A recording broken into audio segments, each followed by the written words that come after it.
എല്ലാവർക്കും നമസ്കാരം. യുകെഎൻജിസ്ട്രോമിന്റെ മറ്റൊരു ക്ലാസ്സിലേക്ക് സ്വാഗതം. ഇന്നത്തെ ഭാഗത്ത് ഉൾപ്പെടുത്തിയിട്ടുള്ളത് മെഷേഴ്സ് ഓഫ് സെൻട്രൽ ടെൻഡൻസിനകത്ത് വരുന്ന ക്വാർട്ടൈൽ ഡീവിയേഷൻ ആണ്. ഓക്കെ, അതിൽ നമ്മൾ റേഞ്ച് നമ്മൾ ഓൾറെഡി പറഞ്ഞു കഴിഞ്ഞു. റേഞ്ചിന്റെ ഇൻഡിവിജ്വൽ, ഡിസ്ക്രീറ്റ്, കണ്ടിന്യൂസ് സീരീസിനകത്തുള്ള മുഴുവൻ കാര്യങ്ങളും അതിൻ്റെ പ്രോബ്ലം ഒക്കെ നമ്മൾ വർക്കൗട്ട് ചെയ്ത് കഴിഞ്ഞു. ആ ക്ലാസ് നിങ്ങൾ ചാനലിനകത്ത് അപ്ലോഡ് ചെയ്തിട്ടുണ്ട്. മെഷേഴ്സ് ഓഫ് സെൻട്രൽ ടെൻഡൻസി എന്നുള്ള ഒരു പ്ലേലിസ്റ്റ് ക്രിയേറ്റ് ചെയ്തിട്ടുണ്ട്. അതിനകത്ത് നിങ്ങൾക്ക് കാര്യമായിട്ട് കാണാവുന്നതാണ്. എല്ലാ ദിവസവും വൈകുന്നേരം 7 മണിക്ക് ചാനലിൻ്റെ ക്ലാസ് ഷെയർ ചെയ്യുന്നുണ്ട്. കൊമേഴ്സ് റിലേറ്റഡ് ക്ലാസ്സുകൾ നിങ്ങൾക്ക് ഇത് ഉപകാരമാകുന്നുണ്ടെങ്കിൽ ചാനൽ സബ്സ്ക്രൈബ് ചെയ്ത് സപ്പോർട്ട് ചെയ്യുമെന്ന് പ്രതീക്ഷിക്കുന്നു. അപ്പോൾ നമുക്ക് ഇന്നത്തെ ഭാഗത്തിലേക്ക് കടക്കാം. നമ്മൾ ക്വാർട്ടർ ഡീവിയേഷൻ ആണ് നമ്മൾ പറയുന്നത്. ക്വാർട്ടർ ഡീവിയേഷൻ എന്ന് പറയുമ്പം ഇതിനകത്ത് അബ്സല്യൂട്ട് മെഷേഴ്സ് ഉണ്ട്, റിലേറ്റീവ് മെഷേഴ്സ് ഉണ്ട്. എല്ലാത്തിനും അബ്സല്യൂട്ട് മെഷേഴ്സ് ഉണ്ട്, റിലേറ്റീവ് മെഷേഴ്സ് ഉണ്ട്. റേഞ്ചിനകത്ത് നമ്മൾ പറഞ്ഞു റേഞ്ച്, കോയിഫിഷ്യൻ്റ് ഓഫ് റേഞ്ച് എന്നുള്ളത് നമ്മൾ പറഞ്ഞതാണ്. ഓക്കെ, അതേപോലെ തന്നെ ഇതിനുണ്ട് ക്വാർട്ടർ ഡീവിയേഷനും അബ്സല്യൂട്ട് മെഷേഴ്സ് ഉണ്ട്, അതുപോലെ തന്നെ റിലേറ്റീവ് മെഷറും ഉണ്ട്. ഓക്കെ, റിലേറ്റീവ് മെഷറാണ് കമ്പാരിസണിന് വേണ്ടിയിട്ട് നമ്മളെ സഹായിക്കുന്ന റിലേറ്റീവ് മെഷറാണ്. ക്വാർട്ടർ ഡീവിയേഷനെ തന്നെ വേറൊരു പേര് പറയുന്നുണ്ട്, എന്താണ് സെമി ഇന്റർ ക്വാർട്ടൈൽ റേഞ്ച് എന്ന് കൂടി പറയുന്നുണ്ട്. സെമി ഇന്റർ ക്വാർട്ടൈൽ റേഞ്ച് എന്ന് പറയുന്നത് എന്ത് തന്നെയാണ്? ക്വാർട്ടർ ഡീവിയേഷൻ ആണ്. അതൊന്ന് മനസ്സിലാക്കാം. ഇനി ഈ ക്വാർട്ടർ ഡീവിയേഷൻ്റെ അബ്സല്യൂട്ട് മെഷേഴ്സിനകത്ത് നമ്മൾ എങ്ങനെയാണ് ക്വാർട്ടർ ഡീവിയേഷൻ കാൽക്കുലേറ്റ് ചെയ്യുന്നുള്ള ഇക്വേഷൻ ഒക്കെ ഞാൻ ബോർഡിൽ എഴുതിയിട്ടുണ്ട്. അബ്സല്യൂട്ട് മെഷേഴ്സിനകത്ത് നമ്മൾ കാൽക്കുലേറ്റ് ചെയ്യുന്ന ഇക്വേഷനാണ് ഇത്. അതായത് Q3 minus Q1 divided by 2 ആണ്. Q3 minus Q1 divided by 2. ഇവിടെ നമ്മൾ Q3 കാൽക്കുലേറ്റ് ചെയ്യണം, Q1 കാൽക്കുലേറ്റ് ചെയ്യണം. അതിനെ രണ്ടും കൂടെ ഡിവൈഡ് ചെയ്ത് നമുക്ക് എന്ത് കിട്ടും? ക്വാർട്ടർ ഡീവിയേഷൻ എന്നുള്ള ഇത് കിട്ടും. ക്വാർട്ടർ ഡീവിയേഷൻ Q2 എന്ന് പറഞ്ഞാൽ അത് മീഡിയൻ ആണ്. Q2 മീഡിയൻ ആണ്. മീഡിയൻ നമ്മളിനി വേണമെങ്കിൽ ഒരു ക്ലാസ്സിനകത്ത് നമുക്ക് മീഡിയൻ കൂടി നമുക്ക് ചെയ്യാം. Q2 എന്നുള്ളത് മീഡിയൻ ആണ്. അപ്പോൾ Q3 minus Q1 divided by 2 ആണെന്ത്? ക്വാർട്ടൈൽ ഡീവിയേഷൻ എന്ന് പറഞ്ഞാൽ ഇതിൻ്റെ റിലേറ്റീവ്, ഇത് അബ്സല്യൂട്ട് മെഷറാണ്, ഇത് അബ്സല്യൂട്ട് മെഷറാണ്. ഇതിൻ്റെ റിലേറ്റീവ് മെഷറാണ് എന്ന് പറഞ്ഞാൽ, അല്ലെങ്കിൽ കോയിഫിഷ്യൻ്റ് ഓഫ് ക്വാർട്ടൈൽ ഡീവിയേഷൻ എന്ന് പറഞ്ഞാൽ Q3 minus Q1 divided by Q3 plus Q1 ആണ്. ഓക്കെ, അപ്പോൾ നമ്മൾ ഇതിനകത്ത് ഇൻഡിവിജ്വൽ സീരീസ് ഉണ്ട്, ഡിസ്ക്രീറ്റ് സീരീസ് ഉണ്ട്, കണ്ടിന്യൂസ് സീരീസിനകത്തുണ്ട്. എല്ലാത്തിൻ്റെ കേസിനകത്തും പ്രോബ്ലം വരുന്നുണ്ട്. ഇതൊക്കെ നമ്മൾ വരും ക്ലാസ്സുകളിൽ ചർച്ച ചെയ്യും. അപ്പോൾ അതിനകത്തുള്ള ഇൻഡിവിജ്വൽ സീരീസ് ആണ് ഇപ്പോൾ നമ്മൾ എഴുതിയിട്ടുള്ളത്. ഇൻഡിവിജ്വൽ സീരീസിനകത്ത് നമ്മൾ എങ്ങനെയാണ് ചെയ്യുന്നത് നോക്കാം. ഇൻഡിവിജ്വൽ സീരീസിനകത്ത് നമ്മൾ Q1ൻ്റെയും Q2ൻ്റെയും Q3ൻ്റെയും Q1ൻ്റെയും വാല്യൂ നമുക്ക് എങ്ങനെയാണ് കിട്ടുന്നത് നമുക്ക് നോക്കാം. ശ്രദ്ധിക്കുക, ഒന്ന് Q1ൻ്റെ വാല്യൂ കിട്ടുന്നത് size of n+1 divided by 4th item ആണെന്ത്? Q1 എന്ന് പറഞ്ഞത്. ഓക്കെ, അതുപോലെ തന്നെ Q3 എന്നുള്ളത് size of n+1 divided by 4 into 3th item ആണെന്ത്? Q3 എന്നുള്ളത്. ഓക്കെ, ഇവിടെ ക്വാർട്ടർ ഡീവിയേഷൻ കാൽക്കുലേറ്റ് ചെയ്യുന്ന equation Q3 minus Q1 divided by 2 ആണ്. അതുപോലെ തന്നെ ഇതിനകത്ത് ഇപ്പം ഇന്റർ ക്വാർട്ടർ റേഞ്ച് ആണ് കാൽക്കുലേറ്റ് ചെയ്യാൻ നിങ്ങളോട് പറയുന്നതെങ്കിൽ, ഇന്റർ ക്വാർട്ടർ റേഞ്ച് ആണ് കാൽക്കുലേറ്റ് ചെയ്യാൻ പറയുന്നതെങ്കിൽ അത് Q3 മൈനസ് Q1 ആണ്. ഇന്റർ ക്വാർട്ടർ റേഞ്ച് എന്നാണ്, Q3 മൈനസ് Q1 ആണ് ഇന്റർ ക്വാർട്ടൈൽ റേഞ്ച് എന്നുള്ളത്. ഓക്കെ, ഇതാണ് ഇൻഡിവിജ്വൽ സീരീസിൻ്റെ കേസ് എന്നുള്ളത്. ഇനി ഇൻഡിവിജ്വൽ സീരീസുമായി ബന്ധപ്പെട്ടുകൊണ്ടുള്ള ഒരു പ്രോബ്ലം നമുക്ക് വർക്കൗട്ട് ചെയ്യാം. ഈ ഒരു ഇക്വേഷനൊക്കെ ബന്ധപ്പെട്ടുകൊണ്ടുള്ള ഒരു പ്രോബ്ലം ചെയ്യാം. ഇൻഡിവിജ്വൽ സീരീസിനകത്തുള്ള ക്വാർട്ടർ ഡീവിയേഷൻ്റെ കാര്യം. ഓക്കെ, സിമ്പിളായിട്ട് അതാണ് വേഗത്തിൽ നമുക്ക് എന്താണ് ചെയ്യാൻ പറ്റുന്ന ഒരു ഭാഗമാണ് ഇൻഡിവിജ്വൽ സീരീസിനകത്തുള്ള ക്വാർട്ടർ ഡീവിയേഷൻ കേസ് എന്നല്ല. ഇവിടെ എന്തില്ല, ഫ്രീക്വൻസി ഇല്ല, എന്നാണ് വാല്യൂ മാത്രമേ ഉണ്ടാവുള്ളൂ. അപ്പോൾ അതുകൊണ്ട് നമുക്ക് എന്ത് ചെയ്യാം, എളുപ്പത്തിൽ Q1ൻ്റെയും Q3ൻ്റെയും വാല്യൂ നമുക്ക് ഐഡൻറ്റിഫൈ ചെയ്യാൻ വേണ്ടിയിട്ട് പറ്റും. ഒക്കെ ചെറിയൊരു ക്വസ്റ്റ്യൻ ഞാനിവിടെ എഴുതുന്നുണ്ട്.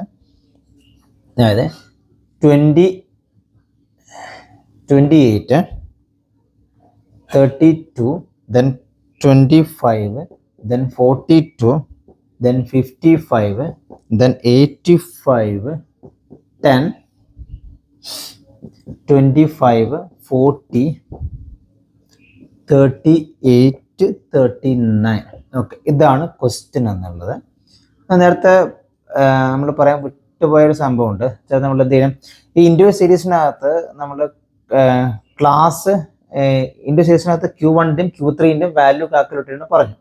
അപ്പോൾ അവിടെ നമ്മൾ എന്ത് ചെയ്യണം, ഈ കിട്ടിയിട്ടുള്ള ഈ ഒരു സീരീസ് നമ്മൾ ആദ്യം എന്ത് ചെയ്യണം, അസെൻഡിങ് ഓർഡറിനകത്തേക്ക് നമ്മൾ മാറ്റണം. അസെൻഡിങ് ഓർഡറിനകത്തേക്ക് മാറ്റിയിട്ട് വേണം നമ്മൾ എന്ത് ചെയ്യണം, Q1ൻ്റെയും Q3ൻ്റെയും വാല്യൂ കാൽക്കുലേറ്റ് ചെയ്യുന്നുള്ളൂ. അപ്പോൾ ഇതിനെ നമുക്ക് എന്ത് ചെയ്യാം, അസെൻഡിങ് ഓർഡറിനകത്തേക്ക് ആദ്യം നമ്മൾ കൺവേർട്ട് ചെയ്യണം. ഞാൻ ജസ്റ്റ് ഇവിടെ എഴുതുന്നുണ്ട് അസെൻഡിങ് ഓർഡറിൽ കൺവേർട്ട് ചെയ്തിട്ടുള്ളത് 10, 25, 25, 28, 32, 38, 39, 40, 42,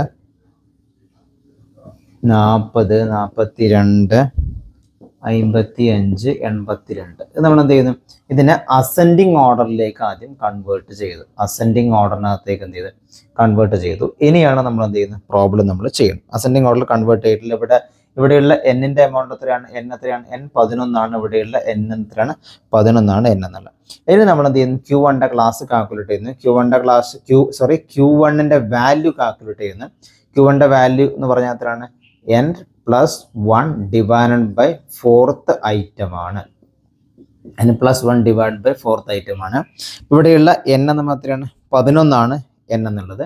അപ്പോൾ 11 + 1 ഡിവൈഡഡ് ബൈ 4th ഐറ്റം ആയിരിക്കും. ഓക്കെ, അതായത് സൈസ് ഓഫ് തേർഡ് ഐറ്റം ആയിരിക്കും. സൈസ് ഓഫ് തേർഡ് ഐറ്റം ആയിരിക്കും അത് Q1 എന്നുള്ളത്. 1, 2, 3 സൈസ് ഓഫ് തേർഡ് ഐറ്റം, മൂന്നാമത്തെ ഐറ്റം ഇതാണെന്ന് പറഞ്ഞാൽ Q1 എന്നുള്ളത്. അതായത് 25 Q1 എന്നുള്ളത്. ദെൻ Q3 എന്നുള്ളത്, Q3 എന്താണ്, N+1 divided by 4 into 3th item അല്ലേ, 3th ഐറ്റം. അതായത് ഇത് നമ്മൾ വർക്കൗട്ട് ചെയ്താൽ അതായത് 11 + 1 ഡിവൈഡ് ബൈ 4 ഇൻറ്റു 3, അതായത് എന്താണ് 12 ഡിവൈഡ് ബൈ 4, 3 ഇൻറ്റു 3, അതായത് 9th ഐറ്റം.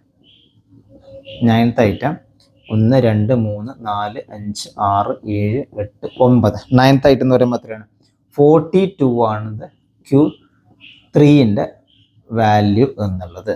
ക്ലിയർ, 42 Q3ൻ്റെ വാല്യൂ എന്നുള്ളത്. ഇനി നമ്മൾ എന്ത് ചെയ്യുന്നു, QD കാൽക്കുലേറ്റ് ചെയ്യുന്നു. Quarter deviation equal to Q3 - Q1 divided by 2 ആണ്. അപ്പം Q3യുടെ വാല്യൂ നമ്മളിവിടെ എഴുതാം, 42 - 25 ഡിവൈഡഡ് ബൈ 2, അതായത് 17 ഡിവൈഡ് ബൈ 2, 8.5 ആണെന്ന് പറഞ്ഞാൽ 8.5 ക്വാർട്ടർ ഡീവിയേഷൻ എന്നുള്ളത്. അപ്പോൾ ഇതിൽ തന്നെ ഇന്റർ ക്വാർട്ടൈൽ റേഞ്ച് കൂടി കാൽക്കുലേറ്റ് ചെയ്യാൻ വേണ്ടിയിട്ട് ക്വസ്റ്റ്യൻ ചോദിച്ചാൽ, ഇന്റർ ക്വാർട്ടൈൽ റേഞ്ച് കൂടി ചോദിച്ചാൽ, ഇന്റർ ക്വാർട്ടൈൽ റേഞ്ച് എന്ന് പറഞ്ഞാൽ എന്താണ്, Inter quartile range Inter quartile